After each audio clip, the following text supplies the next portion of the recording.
반갑습니다. 대비주 수행 법회에 오신 여러분 감사합니다. 다란이 수행 133쪽입니다. 대자비심, 이것이 다란이의 상모이며, 지난 시간에 이어서 이 신묘장구 대다란이의 상모가 무엇인가? 신묘장구 대다란이의 상모는 곧 우리들의 본성이기도 하다. 이 내용으로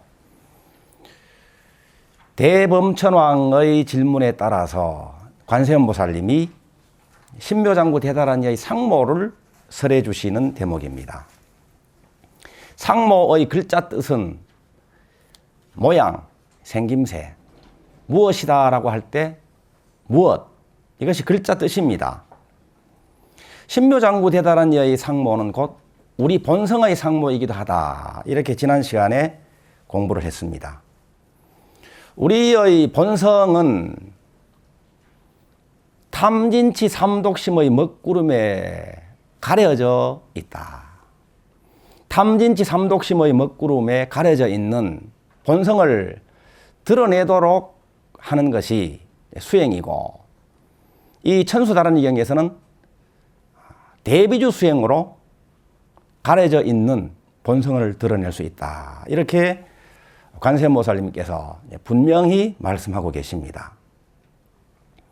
대비주 수행으로 본성이 드러납니다. 드러난 본성을 무엇이라고 할 것인가? 그 상모가 무엇인가? 어떻게 표현하고 어떻게 부를 것인가? 이것을 신묘장구 대다란이의 상모 11가지로 설명을 하고 계시죠. 그 11가지의 신묘장구 대다란이의 상모, 본성의 상모, 그 첫 번째는 대자비심이다. 이것이 다란이의 상모이며, 이렇게 설해주고 있습니다. 대자비심에 관해서는 지난 시간에 일부분 살펴봤죠. 지난 시간에 사랑만이 진실이다. 이렇게 공부를 했습니다. 오늘은 대자비심에 대해서 좀 더 살펴보고 11가지 마저 공부하도록 하겠습니다. 대자비심이 신묘장구 대다란이의 상모요, 우리의 본성이다. 따라서 대비주 수행자는 대비주 수행으로 미움을 놓아버리고 대자비심으로 살아갑니다. 대자비심으로 참나를 진실로 사랑하고 자기 살림인 일체를 진실로 사랑하는 삶을 삽니다. 이유와 조건이 필요가 없습니다. 우리 본성이 그렇기 때문에 대자비심으로 살아갑니다. 대자비심으로 살아가는 우리 대비주 수행자들은 어떻게 사랑할 것인가? 먼저 참나를 진실로 사랑합니다. 참나가 대비주라 그랬죠. 주인주자를 써서 대비주가 참나인데, 이 참나는 본래로 무한능력과 지혜가 갖추어져 있다. 내재되어 있다. 이것을 수차 공부를 했습니다. 여기에서 일체 만법이 나오고 여기로 다 흘러서 돌아갑니다. 이 참나에는 무한능력과 지혜가 이미 내재되어 있는데, 대비주 수행을 통해서 이 참나를 깨닫고 참나를 드러내고 참나가 본래 갖추고 있는 무한능력과 지혜를 발휘하는 삶을 살게 되죠. 이 본성이 덮여 있을 때는 참나가 있는 줄도 모르고, 혹은 죽어 있는 것처럼 천년만년 동안 누워서 잠을 잡니다. 와불입니다. 와불. 누워있는 부처님이다 이 말이죠. 대비주 수행을 통해서 탐진지 삼독심이 거치면서 참나가 드러나죠. 깨어납니다. 대비주 수행을 통해서 본래 갖추어져 있는 무한능력과 지혜가 발휘되기 시작을 하고, 이렇게 살아갈 때에 본성대로 대자비심으로 살게 되고 본성대로의 삶은 건강한 삶, 또 풍요로운 삶, 아름다운 삶, 행복한 삶을 누리게 되는 것이죠. 그렇기 때문에 대비주 수행을 통해서 참나를 드러내고 참나의 위신력을 발휘할 수 있기 때문에 대비주 수행이야말로 참나를 진실로 사랑하는 길이다. 이렇게 설명을 합니다. 두 번째는 대자비심으로 자기의 살림을 진실로 사랑합니다. 자기 살림이 뭡니까? 자기 마음이 자기 살림이고 자기 몸이 자기 살림이고 또 자기 인연, 환경, 자기가 살고 있는 이 세상이 자기 살림입니다. 이 자기 살림을 진실로 사랑한다는 것이죠. 대자비심으로 살아가는 우리들은 먼저 자기 외모를 사랑합니다. 외모. 여러분은 스스로의 외모를 사랑합니까? 있는 그대로의 외모. 여러분 한 분 한 분들이 표준이에요. 표준. 여러분의 그 키가 표준이에요. 여러분보다 키가 큰 사람은 키 큰 사람이고 여러분보다 작은 사람은 키 작은 사람입니다. 또 여러분들의 체중도 그것이 표준입니다. 무게 더 많이 나가는 사람은 뚱뚱한 사람이고 또 홀쭉한 사람은 여러분보다 홀쭉하기 때문에 홀쭉한 사람입니다. 자기의 생긴 대로의 외모를 진실로 사랑한다는 얘기예요. 어느 정도로? 자기가 자기한테 반할 정도로. 이렇게 있는 그대로의 자기 자신을 진실로 사랑할 때 매력이 나온다는 거예요. 거기서. 자기를 사랑할수록 참 자기죠. 사랑하는 만큼 사랑할수록 거기서 매력이 나온다. 대비주 수행하는 분들은 공통적으로 인사를 많이 듣습니다. 무슨 화장품을 썼기에 그렇게 예뻐지셨어? 이런 얘기 많이 들으셨죠? 예. 아주 화장품, 좋은 화장품 하나를 소개해 드리려고 합니다. 바로 대비주라는 화장품입니다. 이 대비주라는 화장품은 건강 에너지, 아름다움 에너지의 원액이죠. 자, 이 대비주 화장품을 잘 사용해 보십시오. 정말 자기를 있는 그대로 사랑하게 되고 있는 그대로를 진실로 사랑할 때 그대로의 모습이 아름답습니다. 진실로 자기 살림을 사랑한다는 말은 자기 인연을 사랑한다는 말입니다. 자기 인연의 기본은 뭘까요? 자기 인연의 기본은 저번 시간에 공부를 했었죠. 생명의 나무 이야기를 할 때 생명의 나무가 뿌리가 있고 줄기가 있고 꽃이 있고 열매가 있는데 뿌리는 조상님이고 줄기는 부모님이고 꽃은 나 자신이고 또 열매는 자식 후손이다. 진실로 자기 인연을 사랑하는 사람은 그래서 조상님을 공경하고 부모님께 효도하고 형제자매 간에 화목하고 자식들을 진실로 사랑할 줄 아는 삶을 삽니다. 이것이 대자비심으로 자기 인연을 잘 사랑하는 삶이죠. 아름다운 꽃을 자기가 활짝 피우고 싶은가? 그렇다면 뿌리와 줄기에 걸음을 주고 비료를 주라. 조상님께 공경심으로 효도하고 부모님께 효도하고 이것이 자기 생명의 나무를 잘 자라게 하고 또 아름다운 꽃을 피우고 풍성한 열매를 맺는 길이다. 이렇게 공부한 적이 있죠? 대비주 수행자인 우리는 오늘 한번 점검해 보십시다. 이렇게 생명의 나무를 잘 가꾸고 있는가? 진실로 자기 인연을 사랑하고 있는가? 만약에 옛날에 누군가를 비난한 적이 있다면 즉시 참회하고 오늘 이 자리에서 참회하고 그를 위해서 진실로 축원을 합니다. 대자비심으로.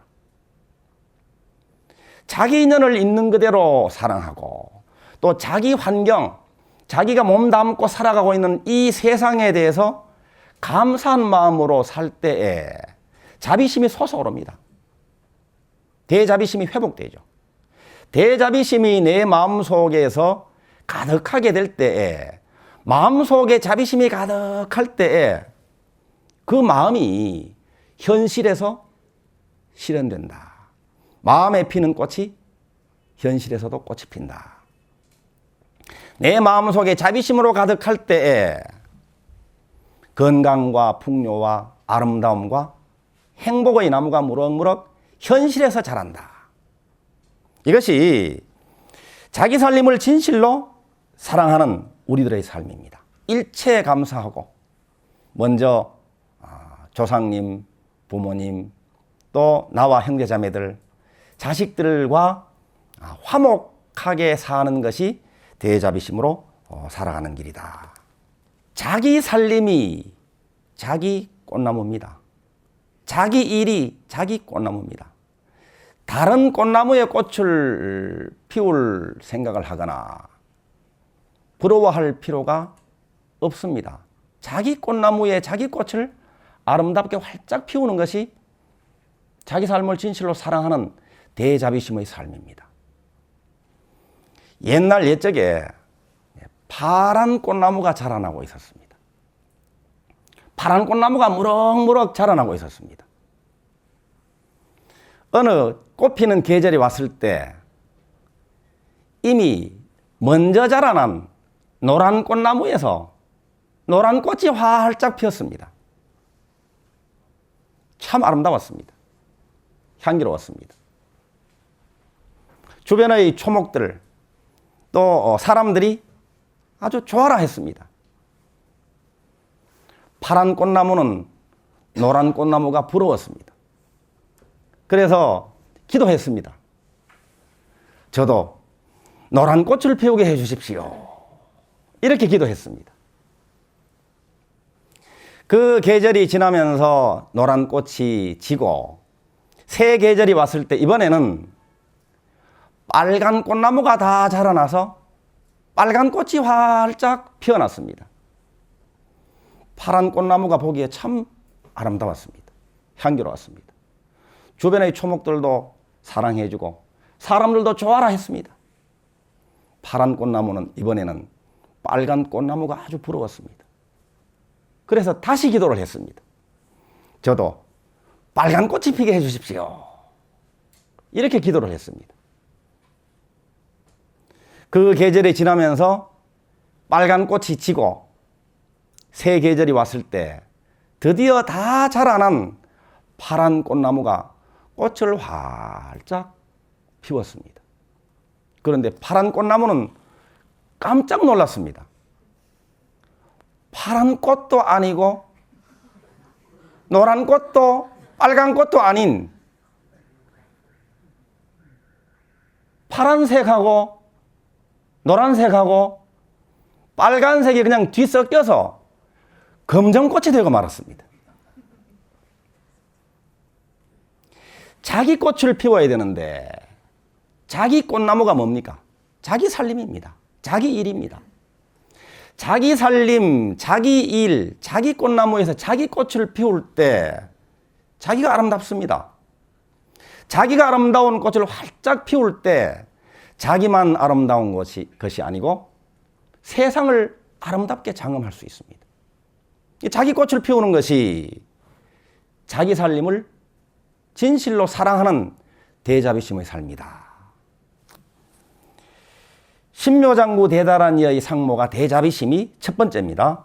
두 번째는 평등심이 또한 그러하며, 평등심이 신묘장구 대단한 이의 상모요 우리의 본성이라는 말씀입니다. 평등심. 모든 생명에게는 불성이 있습니다. 부처님에게도 불성이 있고 저나 여러분에게도 불성이 있고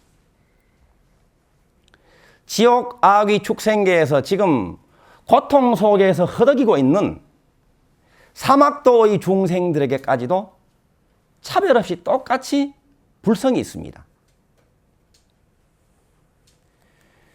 일체 중생 계유 불성이라. 모든 중생에게는 불성이 있다는 말씀이죠. 저 산중에 온갖 나무들, 풀들이 많습니다. 그 초목들 가운데 가장 귀한 초목이 무엇일까요? 가장 존귀한 초목이 뭐라고 생각하십니까? 소나무도 자라나고 있고 참나무, 또 이름 모를 들풀, 산꽃, 여러분들이 좋아하는 나무 있죠? 어떤 나무가 어떤 풀이 가장 존귀한 존재일까요? 풀 한 포기 한 포기, 나무 한 그루 한 그루가 절대적인 존재다. 비교할 수 없는 가장 귀한 존재다. 우주에 하나밖에 없는 유일자입니다. 우리들도 그렇죠? 우리 한 명 한 명이 그렇습니다. 그렇다면 한 나라의 왕과 비둘기, 이 둘 중에는 누구가 더 귀할까요? 어떤 생명이 더 귀할까요? 두말할 것도 없이 국왕의 생명이 귀하다. 보통 그렇게 생각하기 쉽습니다. 생명의 저울이라는 이야기가 있습니다. 부처님은 이 세상에 태어나시기 전에 과거 생에 여러 생 동안, 오랜 세월 동안 수행자로 사셨습니다.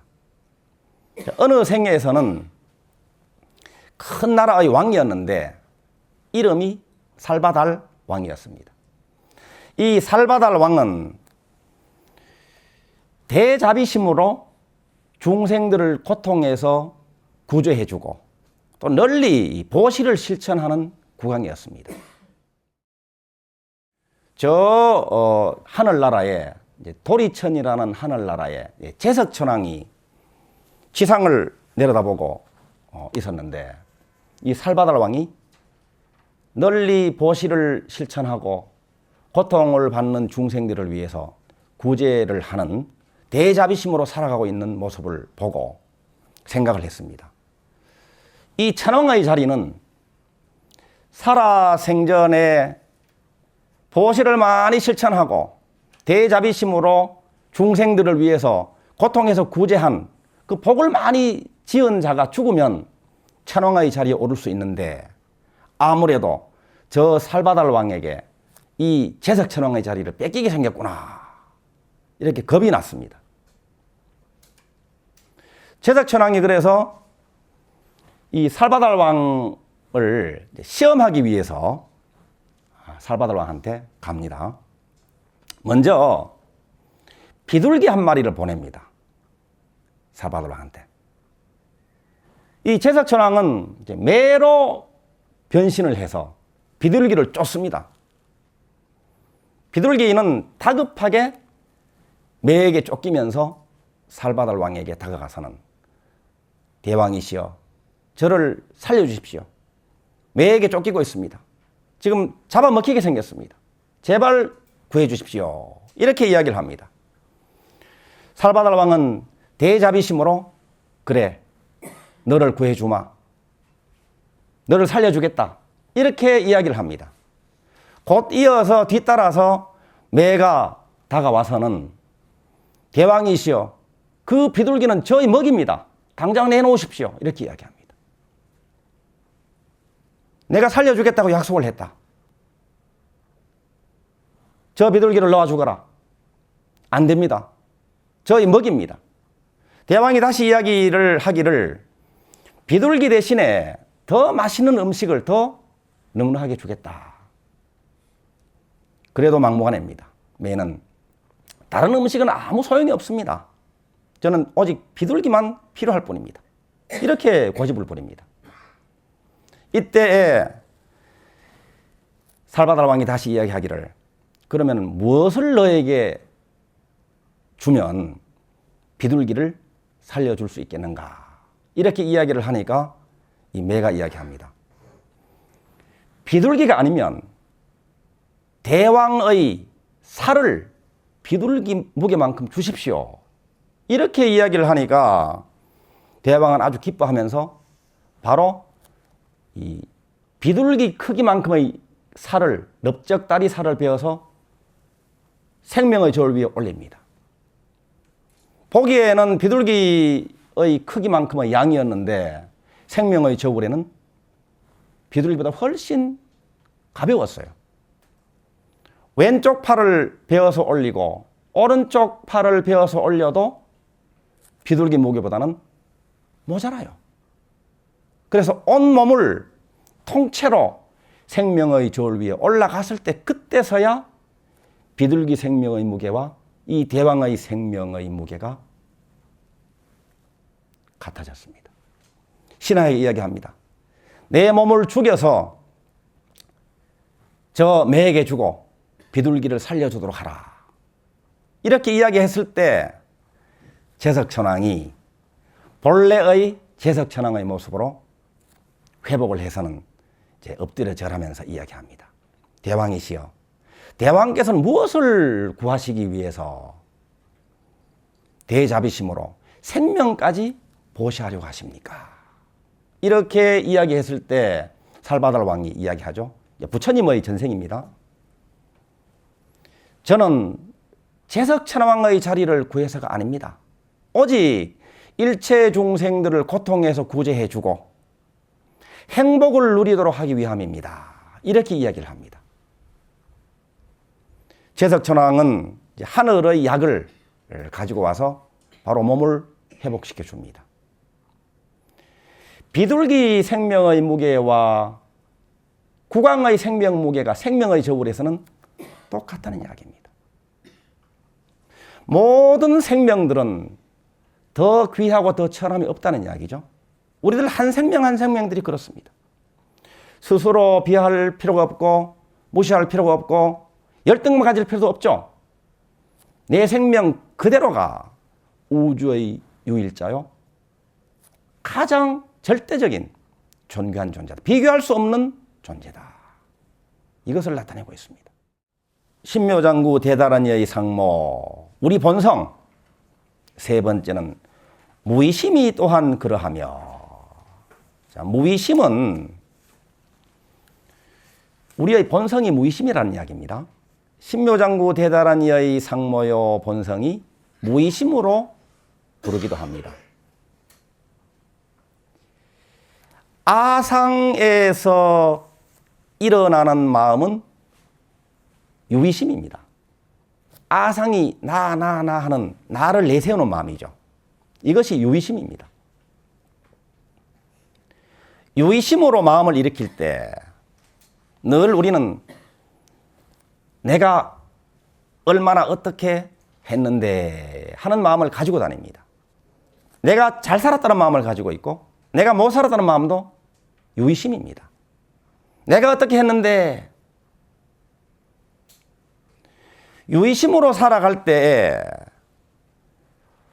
복을 지을 때도 내가 복을 짓는다, 내가 한다 하는 마음으로 복을 짓습니다. 알아주기를 바랍니다. 티를 냅니다. 생색을 냅니다. 얼굴을 냅니다. 유의심으로 살아갈 때. 이름을 드러내기를 좋아하죠. 보답을 바랍니다. 그런데 알아주지 않고 보답이 없는 것처럼 보일 때는 아주 섭섭하고 화가 나죠. 유의심에서 복을 짓게 될 때 그래도 복은 받는데 유로복을 받는다 그럽니다. 유로복. 유로복은 다 쓰면 없어지는 복입니다. 무의심은 아상이 사라질 때 본성에서 나오는 마음이 무의심입니다. 아상이 사라졌기 때문에 자기를 내세우지 않습니다. 착한 일을 해도 그냥 본성대로, 그냥 자비심으로 착한 일을 합니다. 티를 내지 않고 얼굴을 내지 않는 것이 무의심입니다. 알아주기를 바라거나 보답을 바라지 않습니다. 이렇게 무의심으로 복을 지으면 복을 받는데 무루복을 받는다 그럽니다. 무루복. 무루복은 써도 줄어들지 않고 다함이 없는 복이 무루복입니다. 무의심으로 복을 지을 때 우리는 한량없는 복을 받게 됩니다. 우리들의 본성이 무의심이기 때문에 티를 내지 않고 첫 번째 상모인 대자비심으로, 두 번째 상모인 평등심으로 살아갑니다. 이 무의심을 나타내는 글을 한 편 썼습니다. 이 다란이의 힘, 여러분들 보셨죠? 다란이의 힘. 이 다란이의 힘은 어떤 수행자의 수행 일기 그리고 대비주 수행 법문을 엮은 책입니다. 어떤 수행자는 누구겠습니까? 바로 접니다. 이렇게 이제 티를 내는 것은 유의심입니다. 무의심을 저는 이렇게 표현을 했습니다. 태양은 함이 없이 천하를 비추고 대지는 마음 없이 초목을 생한다. 허공은 비었으나 만물을 머금었고 나는 본공이나 우주법계에 두루하네. 이렇게 썼습니다. 이 다란이의 힘을 읽으신 분들이 심요장구 대다란이 수행에 아주 요긴하게 도움을 받고 있다 하는 전화를 요즘 해주고 계시기 때문에 다란이 수행의 처음과 중간과 또 한참 진행됐을 때 어떤 체험을 하게 되는지를 살펴볼 수 있는 내용입니다. 일독해 보시기 바랍니다. 자, 네 번째는 무염착심입니다. 무염착심이 또한 그러하며, 이제 무염착심은 먼저 물들지 않는 마음입니다. 우리 본성은 물들지 않는다는 말씀이죠.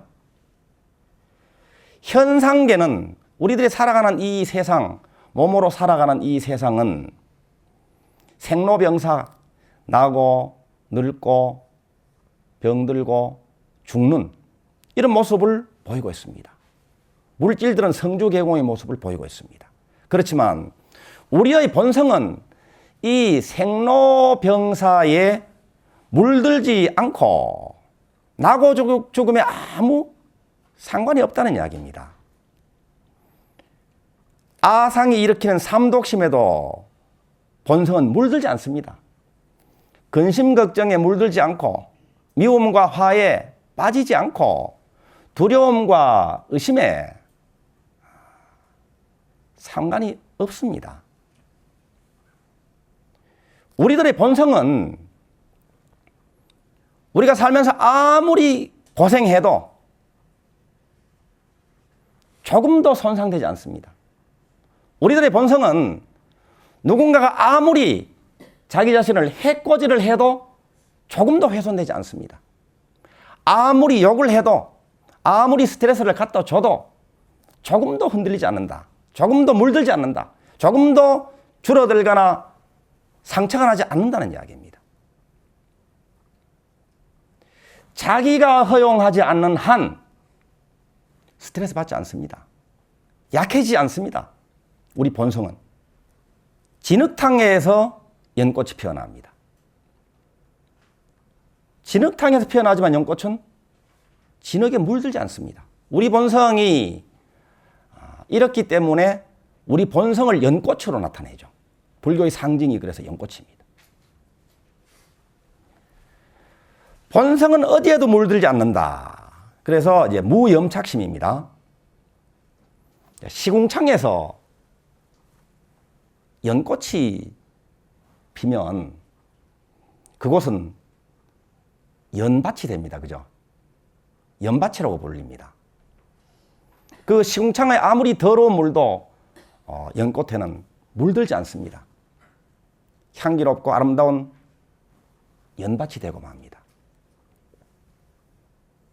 우리들이 대비주 수행을 해서 잠자고 있던 참나를 깨우고 천년만년 발휘되기를 기다리고 언제 발휘할 수 있을까 기다리던 무한 능력과 지혜를 발휘하는 삶을 살잖아요. 위대한 인물이 됩니다.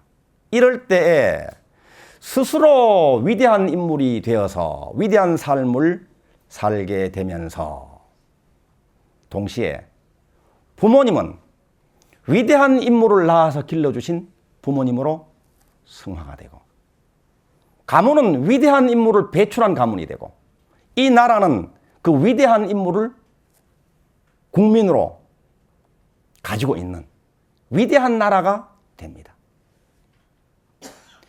대비주 수행으로 잠자고 있던 지혜와 자비와 무한 능력을 일깨워내서 우리가 한 분 한 분들이 위대한 인물이 되고, 또 우리들의 기도 수행은 우리들 것만이 아니라 우리들의 자식들 것이기도 합니다. 우리들 자식들이, 우리 후손들이 위대한 인물이 반드시 됩니다. 무염착심 또 하나는 집착하지 않는 마음입니다. 우리 본성은 집착하지 않습니다. 집착할 필요가 없는 마음입니다. 집착하지 않아도 수행을 잘하고 복을 지어 나가고 지혜와 능력을 끊임없이 발휘해 나가는 삶을 살아서 인연 조건이 무르익게 되면 소원 성취가 당연히 됩니다. 집착하지 않아도. 그런데 아무리 집착한다고 하더라도 인연 조건이 무르익지 않으면 안 되죠. 집착할 필요가 없습니다. 과거의 미련과 한을 가지고 다니면 짐밖에 안 돼요. 그죠?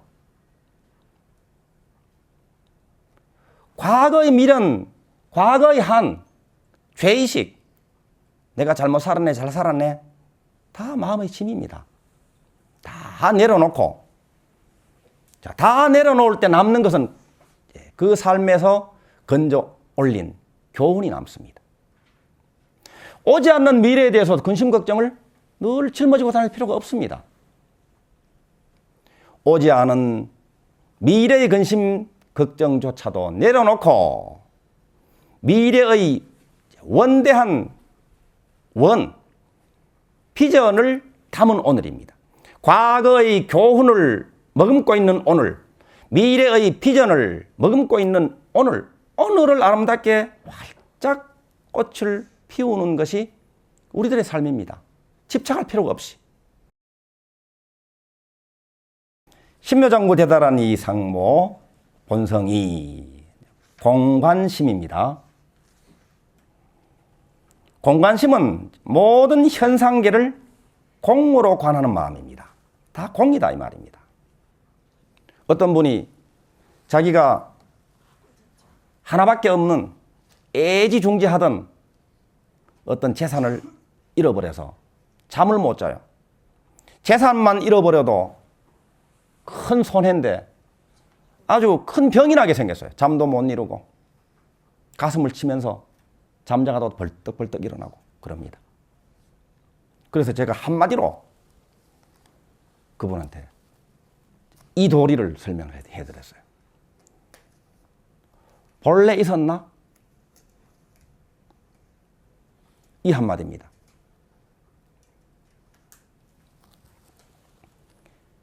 본래 있었나? 펑펑 울어요, 펑펑 울어. 그러면서 마음이 그냥 푹 휘어져서 편안해졌습니다. 결정적인 순간에 결정적인 부처님의 말씀 한마디.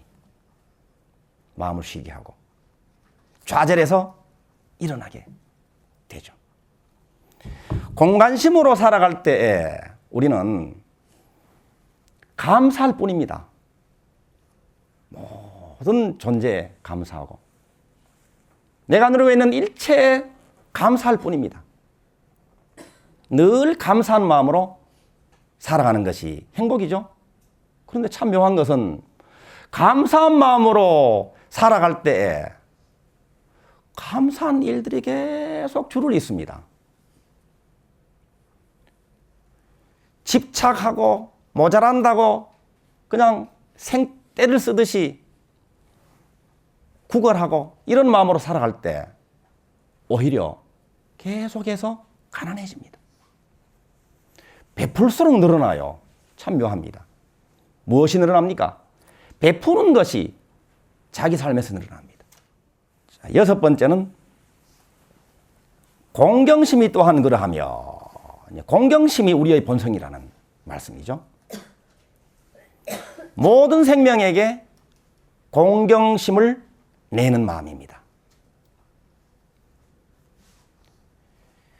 나와 마찬가지로 남들이, 모든 생명들이 본래 부처님, 본래 부림을 알 때 공경심이 저절로 우러나옵니다. 두두물물이 모두가 부처님의 공덕, 진리의 나툼, 진리 덩어리임을 알 때 공경심으로 살아가게 돼 있죠. 세상에는 보잘것없는 사람이 한 명도 없다. 하찮은 일이 하나도 없다 이 말입니다. 우리가 나라는 아상을 놓아버리고 그 거짓내가 죽는 순간에 큰 나로 거듭납니다. 그 순간에 모든 사물, 모든 사람들이 본래불로 진리의 나툼으로 그대로 거듭나게 됩니다. 진리의 나툼이다. 모든 것이. 그러니까 공경심. 일곱 번째는 비하심입니다. 자, 비하심은 아상을 버릴 때 나오는 마음이죠. 자기를 낮추고 고집을 비우고 버릴 때 삼독심을 말킬 때 선명하게 드러나는 것이 일체가 본래불이요 진리의 나툼이다. 무잡난심이 또한 그러하며, 무잡남심은 잡념이 없고 산란심이 없다는 이야기입니다. 대비주 수행을 처음 할 때는 오히려 잡념이 많이 떠오르죠. 잡념이 많이 발견돼요. 신묘장구 대단한 일을 외울수록 잡념이 더 초기에는 많아지는 것처럼 여겨집니다. 그런데 없던 잡념이 새로 생겨나는 것이 아니라 있던 잡념이 드러나는 거예요. 계속해서 수행을 합니다. 잡념이 서서히 줄어듭니다. 그러다가 잡념이 사라져버립니다. 산란심이 사라지고 잡념이 사라져버리면 남는 게 뭡니까? 뚜렷하게 신묘장구 대단한 일을 지송하는 그 참나가 뚜렷해집니다.